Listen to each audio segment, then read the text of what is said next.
Good evening, everyone. Welcome to our Bible Ponder for this week. I'm really glad to have you join us again today. We're continuing our series on sort of big themes in the Bible, themes that come up again and again and really inform a lot about They inform a lot about how we read the Bible and what different stories tell us about who God is and how we relate to God. So last week we talked about the idea of Exodus and exile, the sort of dual theme where it's not just a one-time Exodus and Passover, but it's something that comes up again and again kind of throughout the Bible. Today we're going to talk about a theme that is kind of similar and in some ways links to Exodus and exile, but is also distinct in itself. And that's the idea of wilderness.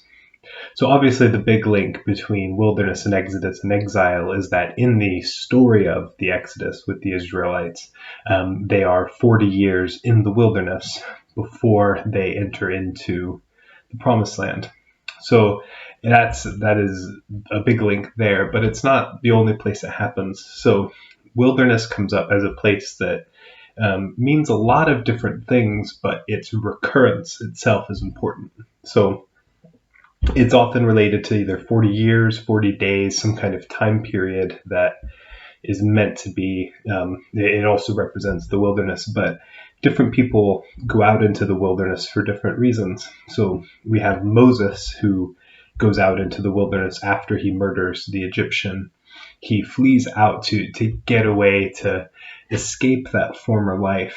And it's a time of almost preparation for him. He meets his wife, he settles down, and then he encounters God. And that's a common theme of the wilderness as well. And then he returns from the wilderness then to lead the people, but then he leads them into the wilderness for 40 years. And we have the actual Exodus that takes place there in the wilderness. We also have King David goes out into the wilderness, and whether the word is there used specifically, the idea is present as well in King David after he's anointed by Samuel, the prophet. Saul tries to kill him. And so David flees, and he's got people with him. He's got his own kind of band of army, but he ends up spending a while away from kind of civilization, and he lives in caves, and Saul hunts him throughout the land. So even David, before he officially takes over as king of Israel, spends some time out there. The prophet Elijah flees into the wilderness from the king and queen of the time, and it's while he's in the wilderness sort of hiding that he ends up actually coming into contact with God, encountering God there in the wilderness. John the Baptist also goes out into the wilderness. That's where he begins his ministry, from the wilderness. And then the famous verse that he quotes, "The voice of one calling in the desert or in the wilderness, prepare the way for the Lord." Then, of course, you have Jesus and his trip into the wilderness for 40 days of fasting. And we'll read that text in a bit, and then I want to talk about a little bit of how we use the idea of wilderness still for us today. And then also Paul, St. Paul, he's converted on the road to Damascus. He's there, somewhere on the road, and he's converted, taken to Damascus and healed of his blindness. And then before he begins really full on his ministry, he says in Galatians chapter 1 that he spends some time in Arabia, or down in the same sort of wilderness area where the Israelites were, before he comes back and begins anew his ministry as Paul rather than Saul. And that also reminds me a bit of Jesus as well, not just the 40 days in the wilderness fasting before he begins his ministry, but also Jesus is rescued away into Egypt when Herod puts out the order to kill the babies. So even Jesus does that, goes into the sort of wilderness, into Egypt, and comes back.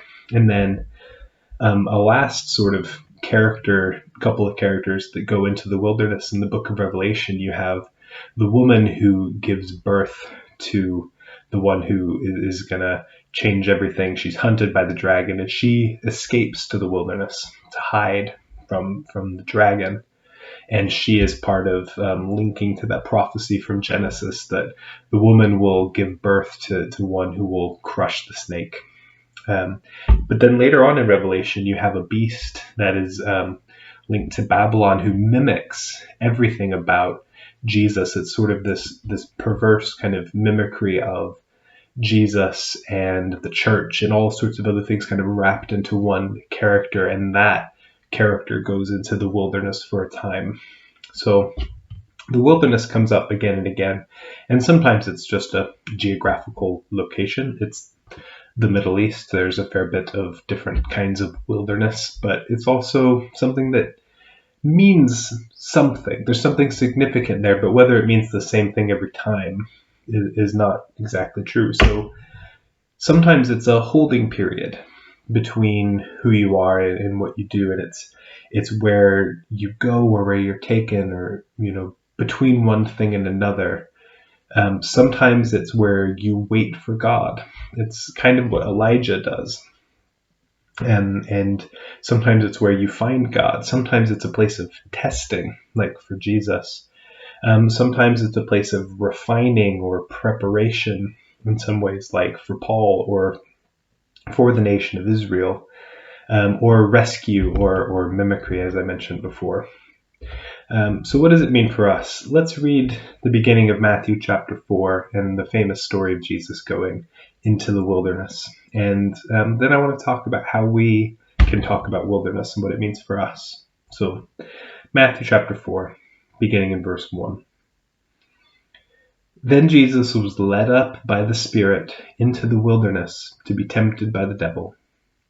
He fasted 40 days and 40 nights, and afterwards he was famished. The tempter came and said to him, "If you are the Son of God, command these stones to become loaves of bread." So Jesus goes out into the desert, and rather than meet God, meets the devil. Whatever that kind of means for him, but he then has the three temptations with the devil in the wilderness. And he, survives those, comes out victorious. He defeats the devil, even when the devil actually quotes scripture at Jesus. So what I want to take away from this for us, and this is where I think it's important, is not just how we see it. I think when you see wilderness in the Bible, it's something to go, oh, what's going to happen here? This might be significant. But I think it's also important for us. So one of the things that is really common for us to want to do is to help people or help ourselves rationalize difficult times in our lives by seeing them as wilderness sort of times.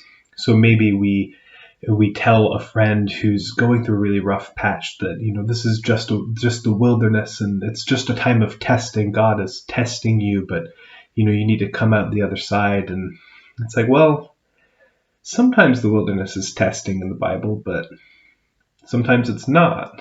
And sometimes it's God's will. The Bible kind of talks about Israel being put into the wilderness essentially to kill off an entire generation because God was mad at them.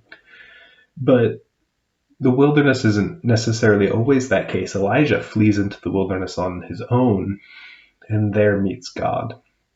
So whether or not these sort of difficult times in our lives or wilderness times are God's will isn't necessarily right. So it's hard to kind of tell someone that a time of difficulty is a time of testing or refining, or it's God making us into better people.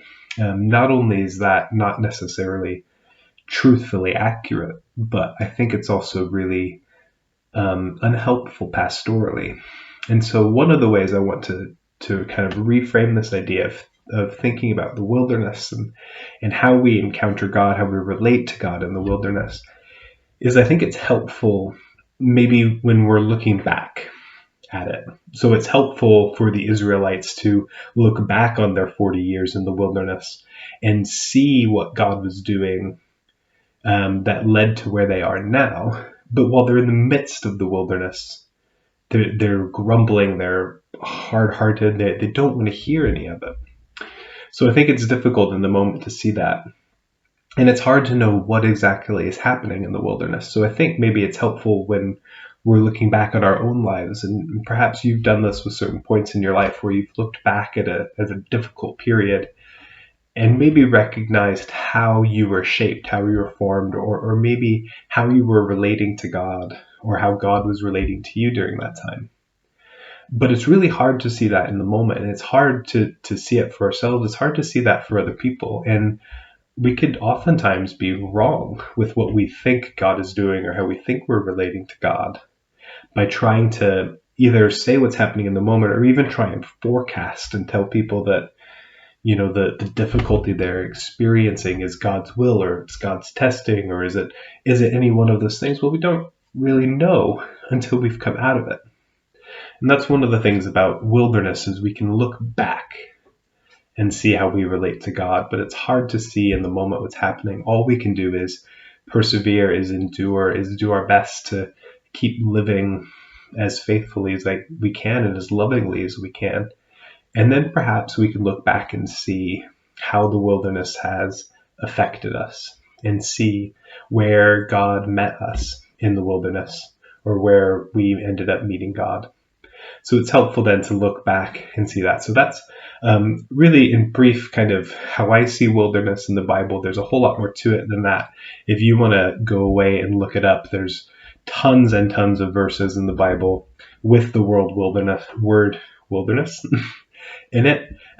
Go have a look at and read some more. And if you find out some new or interesting things, or different characters who also went into the wilderness, that'd be really cool to talk about when we get to our Zoom discussion, which will take place in a few weeks once we conclude our series. So thanks for joining in, and I hope that you have a good rest of your evening.